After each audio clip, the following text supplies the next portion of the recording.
इसे आप समझ सकते हैं कि सिर्फ मनोज तिवारी हैं जो अपनी सीट को रिटेन करने में कामयाब रह पाए हैं। वहीं उत्तर प्रदेश की अगर आप बात करेंगे तो वाराणसी से प्रधानमंत्री नरेंद्र मोदी चुनावी मैदान में आपको नजर आएंगे। इसके साथ ही साथ बाकी जो पश्चिम उत्तर प्रदेश की सीट समझी जा रही थी, जिन पर भारतीय जनता पार्टी को पिछली बार काफी नुकसान हुआ था, पिछली बार बीजेपी यहां से हारी थी, वहां से कमोवेश पुराने कैंडिडेट्स को ही उतारा गया है। कैराना से प्रदीप कुमार चुनावी मैदान में है, मुजफ्फरनगर से संजीव बालियान चुनावी मैदान में है, नगीना से ओम कुमार को चुनावी मैदान में उतारा गया है। रामपुर घनश्याम लोधी ये सीट उन्होंने उपचुनाव में जीती थी और उन्हें इसका इनाम मिला है। घनश्याम लोधी को चुनावी मैदान में उतारा गया है। संभल से परमेश्वर लाल सैनी को और अमरोहा कंवर सिंह तंवर जो कि पिछली बार भी चुनावी मैदान में थे, उन्हें एक बार फिर से पार्टी ने उन पर ही विश्वास जताया है और अमरोहा से उन्हें मैदान में उतारा गया है। गौतम बुद्ध नगर से समझा जा सकता है, बुलंदशहर से भोला सिंह, मथुरा से हेमा मालिनी, इनके टिकट नहीं काटे गए हैं। यानी उत्तर प्रदेश में कोई बहुत बड़ा फेरबदल नहीं किया गया है। 51 सीटों का ऐलान अभी तक किया जा चुका है। कौन सा ऐसा स्टेट है देवेंद्र जिसने आपको सबसे ज्यादा चौंकाया है? अगर मैं दिल्ली को छोड़ दूं तो यूपी में तो लग रहा है कि बीजेपी बहुत ज्यादा कोई रिस्क लेना नहीं चाहती है, सब कुछ सेटल है, इसलिए यूपी में तो कुछ बड़े बदलाव नजर नहीं आ रहे हैं। बाकी कौन सा ऐसा स्टेट है जिसपे आपको बड़ा बदलाव दिखा?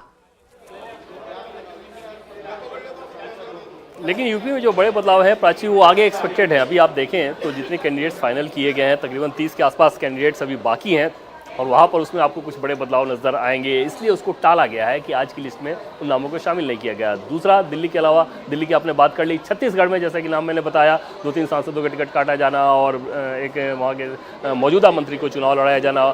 बरला की बात कर लें, जॉन बरला की बात कर लें, पश्चिम बंगाल में 4 MOS हैं जो कि केंद्र सरकार में मंत्री हैं, 4 में से 3 को टिकट दिया गया है, लेकिन बरला का टिकट काट के जो कि माइनॉरिटी अफेयर्स में MOS हैं, उनकी जगह पे मनोज तिग्गा को टिकट दिया गया है। वो एक सरप्राइज नाम जरूर है। बंगाल के कुछ नामों को आखिरी समय में होल्ड किया गया है, वो ऐसे में समझा जा सकता है कि उनके ऊपर फिर से खतरा आ गया है। इनमें से एक नाम SS अहलुवालिया का है, क्योंकि लिस्ट जब गई थी पश्चिम बंगाल में कोर ग्रुप के लिस्ट में उनका नाम ऑलरेडी दुर्गापुर के लिए था और फर्स्ट चॉइस में ही था, तो ऐसे में माना जा रहा था कि आसानी से मिल जाएगा, लेकिन होल्ड पर रखा जाना निश्चित तौर पर उनके लिए खतरे वाली स्थिति है। इसके अलावा पश्चिम बंगाल में कोई बहुत ज़्यादा सरप्राइज नज़र नहीं आ रहा। हम लोग पहले बात करते रहे कि शुभेंदु अधिकारी के परिवार के एक व्यक्ति को टिकट दिया जाएगा, उसको कर रही हूँ। मैं बहुत आभार व्यक्त करती हूँ हमारे यशस्वी प्रधानमंत्री श्री नरेंद्र मोदी जी का, हमारे माननीय गृह मंत्री अमित शाह जी की, हमारे राष्ट्रीय अध्यक्ष माननीय JP नड्डा जी की, हमारे राष्ट्रीय संगठन महामंत्री श्री BL संतोष जी की,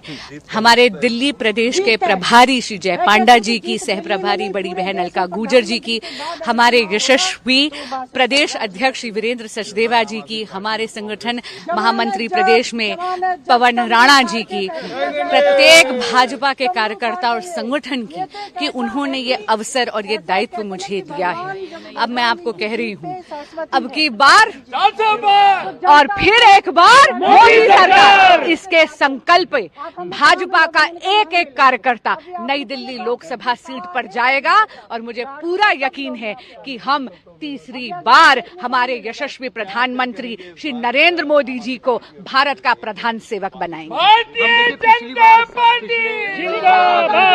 बीजेपी पहले से बहुत मजबूत है, इस बार क्या होने वाला है, किसको चुनौती मानते हैं, क्या कहना चाहते हैं? देखिए, हम वोट मांगने जा रहे हैं हमारे लोकप्रिय प्रधानमंत्री श्री नरेंद्र मोदी जी की विकास की नीति, क्योंकि मोदी की गारंटी है और मोदी की गारंटी होती है गारंटी पूरे होने की गारंटी। और मैं जानती हूँ कि भारत की जनता को इतना अटूट विश्वास है मोदी जी की एक एक विकास की नीति पे कि हम इस बार 400 पार, फिर एक बार मोदी सरकार। आखिरी सवाल, लोकप्रिय नेता सुषमा जी की आप बेटी हैं, उन्होंने देश के लिए बहुत बलिदान दिया है, आपको मौका मिल रहा है, क्या कहना चाहेंगे? जी, मैं कहूंगी कि माँ का आशीर्वाद है, लेकिन ये टिकट मुझे नहीं मिली, ये टिकट एक एक भाजपा के कार्यकर्ता को मिली है और मैं इस अवसर के लिए बहुत बहुत धन्यवाद देती हूँ।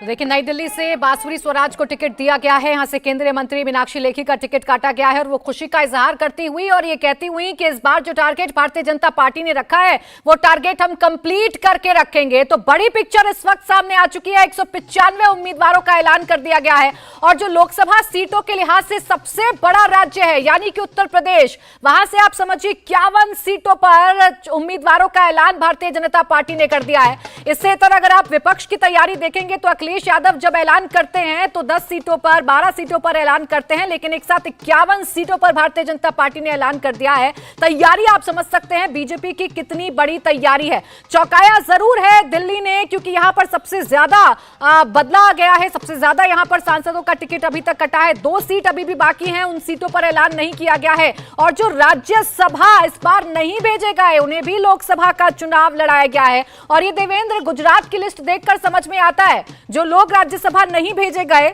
उन्हें अब लोकसभा के लिए चुनावी मैदान में उतार दिया गया है। पोरबंदर से मनसुख मांडविया इसका एग्जाम्पल है।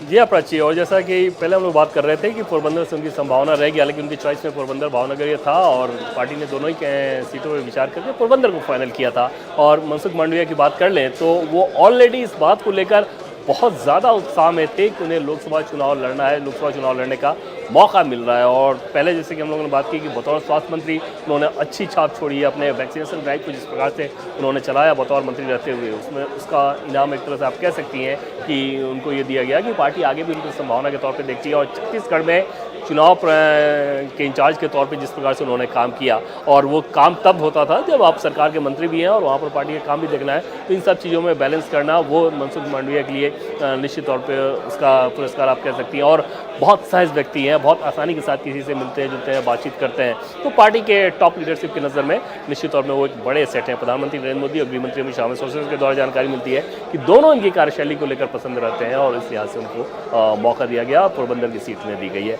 गुजरात की बात करें तो गुजरात में तो आप समझ ही सकती हैं कि गुजरात का किसी भी सीट पर किसी भी कैंडिडेट को लड़ाइए वहाँ पे फैक्टर, क्योंकि प्रधानमंत्री नरेंद्र मोदी रहते हैं तो बहुत आसानी से जीत मिल सकती है। लेकिन फिर भी पार्टी इक्वेशन का ध्यान इस लिहाज से रखती है, ये पटेल कम्युनिटी से आते हैं मनसुख मांडविया, इक्वेशन का ध्यान इस लिहाज से रखती है कि आपको आगे की राजनीति के लिहाज से भी अच्छा असर देखने को मिले, अच्छा असर आप छोड़ पाएँ, और उस लिहाज से ये फैसला किया गया है। प्राची, देखिए, बहुत ज्यादा चौंकाया तो नहीं है और इसीलिए अपने दर्शकों को अभी बता दें जो अभी अभी हमारे साथ जुड़े हैं कि कुछ ही पलों में भारतीय जनता पार्टी ने पहली लिस्ट अपनी जारी कर दी है। और ये जो पहली लिस्ट भारतीय जनता पार्टी की आई है, इसे देखकर अंदाजा लगाया जा सकता है कि बीजेपी ने पूरी तैयारी के साथ, पूरे मंथन के साथ अपने कैंडिडेट्स उतारे हैं और कितनी मुतमईन है भारतीय जनता पार्टी अपनी तैयारियों को लेकर।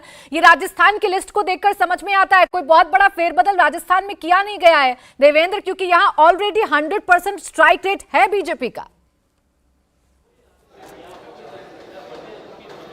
जी हाँ बिल्कुल, लेकिन कुछ नाम उसमें है, जैसे चुरू की अगर बात कर लें तो राहुल कस्वा का टिकट वहाँ से उन्हें उम्मीदवार नहीं बनाया जाना, वो एक सरप्राइज है। और जिनको दिया गया है, कल हमने उनके नाम के बारे में बताया था कि वो देवेंद्र, आपको बीच में रोक रही हूँ, चूंकि जिन उम्मीदवारों को टिकट मिला है उनके रिएक्शन सामने आने लगे हैं। उत्तराखंड की रानी राज्यलक्ष्मी शाह को भी